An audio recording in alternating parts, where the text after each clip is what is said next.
All right, so oof, Jamaica Reggae Boys are out of the CONCACAF Under 20 Championship. So basically, that states that we didn't get to reach to the semifinals, which means that we didn't reach the World Cup, the Under 20 World Cup, the FIFA Under 20 World Cup. No, it's a tough one to take, but most definitely there are factors that you have to look at in regards to why we didn't achieve this, um, the circumstance surrounding the team, and all these aspects. We're going to look at some of these things. We're going to look at some of these things. We're going to discuss it.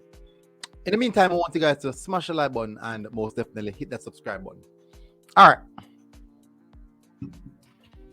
There is a catalog of things that happen leading up to the campaign of the trials, the selection process for the players. Also, after selection, the traveling issues. So these are catalogs of similarities that we have seen with the senior team as well. Now, that is telling me that we still do have, and we will always have, similar issues popping up all over the place in regards to the Reggae Boys. Now, you can consider this as another World Cup campaign. This was basically a qualifier. This was a qualifier. So that's two failed World Cup campaign in 1 year, in the same year, at two different levels. No, my bad. The female as well, under 17. I think they're under 17. That's our three. We still have the female, the senior team, who's on the road for qualification. They commenced that on the 7th of July, I believe, or the 7th of July. That commenced on the 7th of July. Is it 7th or the 4th? My brain is not working well right now. But anyways, they commence that in next week, and I think next week, Tuesday, that commence. Now, I'm really hoping that that would have gone through smoothly, remembering the issues with Vin Blaine and the players. No new selection coming, new coach coming. So these are a catalogs of histories consistently piling up. And it's nothing new. That is the part in which baffles me. It is nothing new. On different levels, it's the same thing.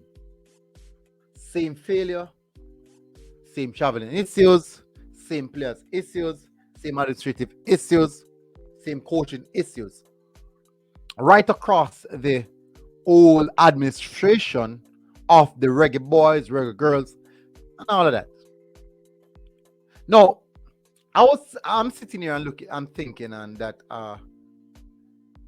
what can really be done, or what can we really do to improve, to achieve? It doesn't matter of quick fix, because we consistently think about the quick fix. We love to think about the quick fix. But what can we do to improve, to get better, to achieve? Now, many people are going to say, boy, getting a new coach, and that will fix the problem. Get rid of that player, and that will fix the problem. Include this player, include that player, and that will fix the problem. But nevertheless, it would have seemed as if whoever is in charge in regards to coach, players, just who's ever in that category, who's ever is there in that surrounding in the JFF, it stems failure. Now,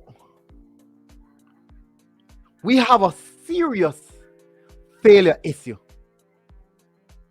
It seems as if the Reggae Boys or the Reggae Girls need some form of spiritual divine intervention. It is serious. It is really serious. Because there's failure at all different levels. Failure at all different levels. There's few times when we would have reaped some form of success, like when the girls qualify for the World Cup and when the guys qualify for World Cup. There's strong spiritual connection within the team. There's a strong bond within the team. So there is something lacking. There is definitely something lacking in the whole structure of how we go about doing things.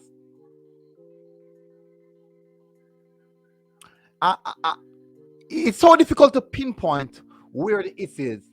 But if you should look into things, you can even point towards a psychological barrier that needs to be broken.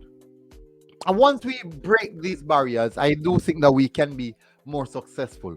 But there's a barrier which stucks in a particular department or a particular field or area that we cannot go past. So, for example, once World Cup is involved, we cannot subdue to the pressure and reap achievement because of the title. In the event that that title was not assigned or attached to this game, do you think that we might stand a stronger chance of winning?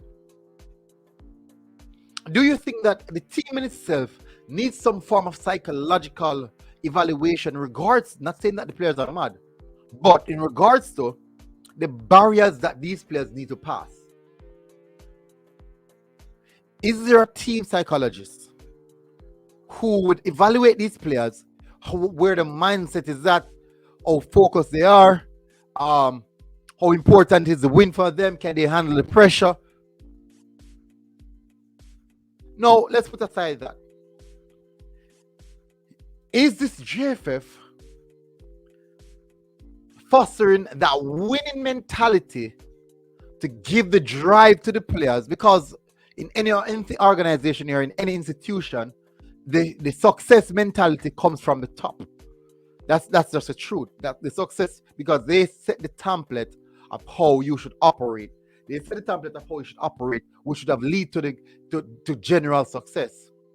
So is the JFF solely focusing on success so that this level of focus would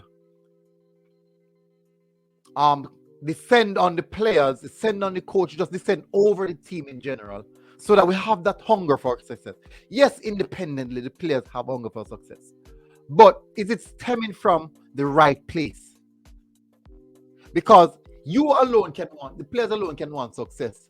But if the surrounding environment does not see or view success coming through a particular way, it's going to be difficult. It doesn't matter how good the players are. And we've seen it. We've seen really strong teams, really good teams, still don't achieve success despite having top quality players.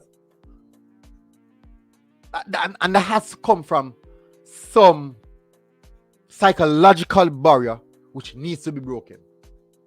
I do think that we need that help. We need that help to pass that line. Many people may not look at this, but I do think that it's a cultural thing. When Asafa Paul break the first world record, you see where other athletes coming closer to Asafa break the record again. Then Usain Bolt came in the picture, Warren Rain came in the picture. Not saying they break records, but they were in and around that successful. Yes, track and field is an independent sport, but I'm talking about the psychological barrier of when we started to dominate the USA in that category. And because of that, we have this aura about us that whenever we take the stage in track and field, we are looked upon, that we have already won the race without even starting the race. I think in the footballing aspect, that is the aura that we need to build. But for us to build that aura, we need to pass a psychological barrier. What is a psychological barrier? That is what I need to know. If anyone have an idea, go into the comment section. We are going to say, I'm just bringing better players. A lot of people are going to say just bringing better coaches. People have seen it. I've seen it with top teams right across the world. Top coaches have top teams, but cannot achieve certain aspects of certain trophies. Arsene Wenger, top coach, never won a European trophy. Pep Guardiola, Just can't win a Champions League with Manchester City. It doesn't matter how much money he spends. These aspects are psychological. These things are psychological. It just is. Other Marino, it doesn't matter what team he has, he will lift a European trophy. It doesn't matter how terribly he plays. Because he already break the psychological barrier and he have that confidence and that aura around him saying that, hey, this is my tournament, I will win it. Even if it takes all my players with one leg, they will win it. So, people, I won't go any further. I want you guys to think about that. This may sound so strange. But I want you guys to don't just run into the comment section. Think about it. Because I know you guys will be running to the comment section and say, boy, I'm military deluded. Our military is just looking at the wrong things. I want you guys to think about it before you comment. Think about it before you comment. But anyways, people, hit the like button if you feel free to do so. Hit the subscribe button. Until next time, peace out.